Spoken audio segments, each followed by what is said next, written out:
Warga di kawasan Maja, Kota Lebak, Banten sempat digegerkan dengan penemuan jasad seorang wanita yang tampaknya telah mengalami pembusukan, khususnya di bagian kepalanya. Warga sontak datang beramai-ramai memadati area pertanian tersebut. Pihak kepolisian pun juga tampak sedang bertugas saat itu, berusaha untuk mengamankan temuan itu dari serbuan kamera ponsel warga yang saling bergantian menjepret berkali-kali temuan objek mengerikan itu. Kondisi jasad sudah tak bisa dikenali lagi, namun pihak keluarga sadar bahwa itu adalah salah satu anggota keluarganya yang bisa dikenali dari anting yang dipakai serta gelang yang masih utuh yang melingkar di tangan kanannya. Wanita itu adalah Asih, seorang pekerja cleaning service di sebuah toko di daerah Tanah Abang, Jakarta Pusat. Kematiannya dikaitkan dengan hal klinik atau pesugihan. Kisah kali ini kita akan memulainya dengan berkenalan dengan sepasang kekasih, tepatnya pasangan kumpul kebo yang bernama Ong Feni Wijaya 40 tahun dan Wellen Fembrianto 45 tahun. Keduanya merupakan sepasang kekasih yang tinggal bersama dalam satu rumah. Mbak Feni merupakan seorang karyawan swasta yang bekerja di sebuah kantor di daerah Tanah Abang, Jakarta Pusat. Sedangkan Mas Wellen Febrianto merupakan seorang pria dengan pekerjaan sebagai supir taksi online. Mbak Feni dan Mas Wellen adalah sepasang kekasih yang percaya akan adanya sebuah jalan pintas menuju kekayaan. Tanpa usaha yang keras, cukup dengan merapalkan mantra-mantra, maka mereka bisa kaya secara mendadak. Itulah kira-kira yang disampaikan oleh guru spiritual mereka yang kebetulan membuka prakteknya di sebuah gunung di daerah Cilacap, Jawa Tengah. Setelah menjalani beberapa ritual seperti bertapa, merapalkan mantra-mantra, dan berpuasa, tampaknya kekayaan itu belum juga berpihak kepada mereka. Di dalam sebuah mimpi yang dialami oleh Mas Wellen, ia menerima sebuah wangsit dari sang guru spiritual mereka. Sang guru pun mengatakan sesuatu kepada Mas Wellen. Mimpi itu kemudian disampaikan kepada Mbak Feni di pagi hari ketika bangun. Mas Wellen dan Mbak Feni kemudian pun berdiskusi tentang wangsit yang disampaikan oleh sang guru mereka itu, antara percaya dan gak percaya, dan antara senang atau sedih. Karena dalam mimpinya, sang guru memberikan petunjuk jalan menuju kekayaan yang instan, yaitu dengan cara menumbalkan satu nyawa. Keduanya dibuat galau atas wangsit itu, dikarenakan kehidupan yang serba sulit saat itu tengah dihadapi oleh kedua pasangan kumpul kebo ini. Akhirnya tersebutlah sebuah nama atau kandidat atau calon korban yang akan mereka berdua tumbalkan untuk jalan cepat menjadi kaya yang fana ini. Mereka sepakat untuk menumbalkan Asih yang saat itu berusia 45 tahun, seorang pekerja cleaning service di tempat Mbak Feni bekerja. Mbak Asih merupakan seorang janda yang tak memiliki anak. Hal itu menjadi pertimbangan untuk memilihnya sebagai tumbal pesugihan Mbak Feni dan Mas Wellen. Mbak Asih tinggal di Kelurahan Jatipulo, Kecamatan Palmerah, Jakarta Barat. Mbak Asih juga dikenal sebagai orang yang riang dan pergaulannya pun di Tanah Abang bisa dikatakan cukup luas. Mbak Asih merupakan sosok yang selalu ditunggu kehadirannya di tengah-tengah rekan kerjanya, karena ia juga dikenal sebagai orang yang bisa mengencarkan suasana yang beku. Semuanya menjadi cair ketika ia hadir. Selain itu, ia juga merupakan orang yang mudah percaya dengan siapapun, termasuk dengan Mbak Feni, yang saat itu berniat mengajaknya untuk merayakan ulang tahun Mbak Feni di Ciampea, Kota Bogor, Jawa Barat. Saat itu tanggal 19 Agustus tahun 2019. Ajakan perayaan ulang tahun ini bukanlah sembarang ajakan. Ajakan ini adalah ajakan untuk menjebak Mbak Asih untuk dijadikan tumbal pesugihan dari pasangan kumpul kebo ini. Di saat itu pula Mas Wellen yang sudah siap dengan kendaraan mobilnya melaju dari arah Cideng menuju Tanah Abang atau titik penjemputan target. Pukul 12 waktu Indonesia Barat, akhirnya mereka bertiga bertemu. Mbak Asih dan Mbak Feni kemudian memasuki mobilnya Mas Wellen. Lantas mobil yang mereka tumpangi bergerak menuju Kota Hujan, Bogor, Jawa Barat. Di perjalanan, ternyata Mbak Feni telah menyiapkan minuman bersoda yang telah dicampurkan dengan obat paracetamol untuk Mbak Asih. Tujuannya adalah untuk membuat Mbak Asih teler sebagai efek dari minuman soda yang dicampur obat tersebut.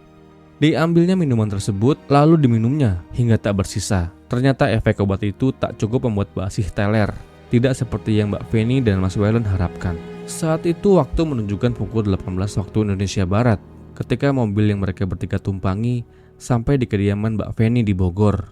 Sesampainya di lokasi, Mbak Feni tak langsung mengajak Mbak Asih masuk ke dalam kontrakannya. ia malah mengajak Mbak Asih untuk mencari makanan terlebih dahulu.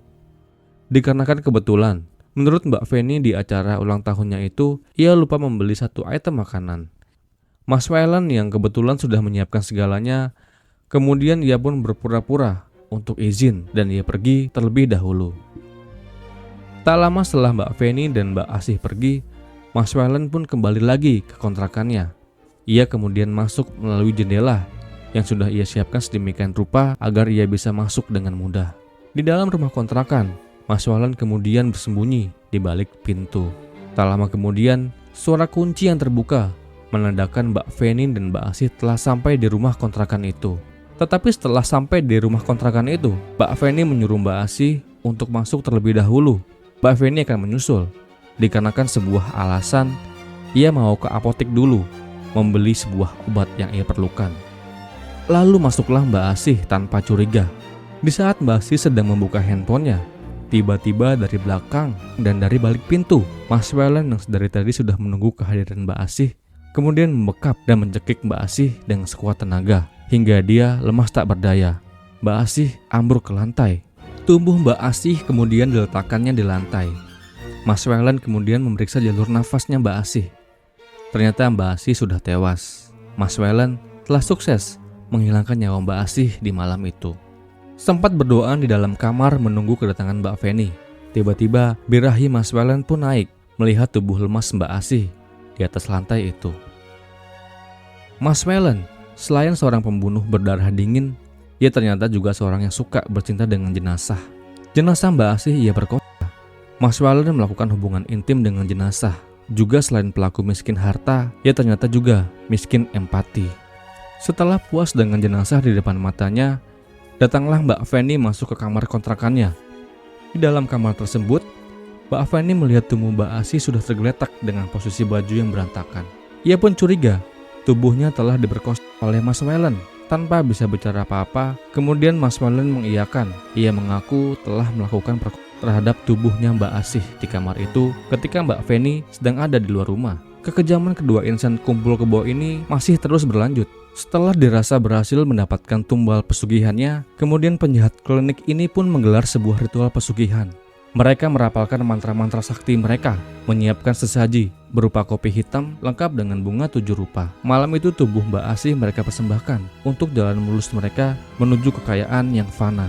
Pukul 23 waktu Indonesia Barat, setelah acara itu selesai, mereka menyiapkan mobil mereka untuk mengangkut jasad Mbak Asih itu. Mobil kemudian melaju menuju sebuah tempat untuk menghilangkan barang bukti terlebih dahulu, seperti handphone dan dompet. Setelah aman dengan barang bukti, mereka melanjutkan perjalanan mereka menuju Kota Maja, Lebak, Banten. Di sana, di area persawahan, pelaku klinik ini membuang tubuh persembahannya itu di sebuah parit. Setelah selesai dengan semuanya, mobil mereka pun melaju menuju Bogor atau rumah kontrakan mereka.